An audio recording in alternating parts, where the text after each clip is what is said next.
Straight to the Wilson Airport, where Environment CS Keriako Tobiko is currently addressing the media with regard to ongoing efforts to conserve our forests. Let's listen in.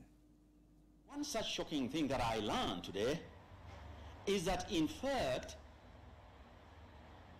the sawmillers who are licensed to harvest our plantations are not required to replant. That is as shocking, as horrifying as it can get. That those who are given the licenses, the permit to harvest our resources have no corresponding obligation to replant. They fell, they load the timber or wood or logs onto trucks and disappear into thin air, never again to be seen, to be heard of until the next allocation when they reappear.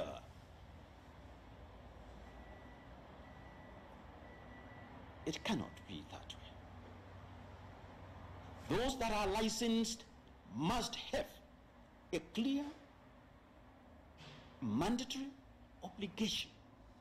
And I had assumed myself, I had believed myself, I was made to believe myself that there was in fact a condition, and that was a condition for their license. Now I am told it's not.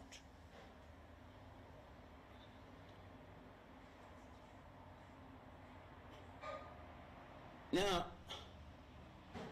the other shocking thing that I learned, and Chair, you were there, and all of us were there, you were there, is that community forest associations,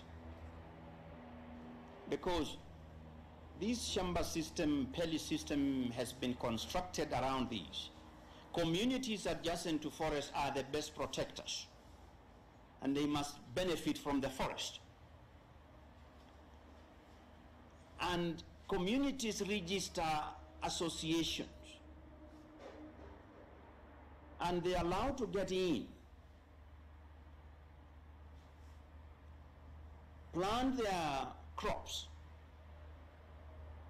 as they also help in replanting of tree seedlings and taking care of those seedlings until they reach a point when they are no longer vulnerable and they move on. In the part that today we visited, this is Tobiko. The locals who are actually tilling the land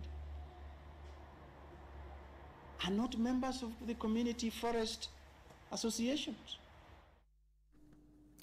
CS for Environment Keriako Tobiko there addressing the media at the Wilson Airport on ongoing efforts to conserve our forests. Now, the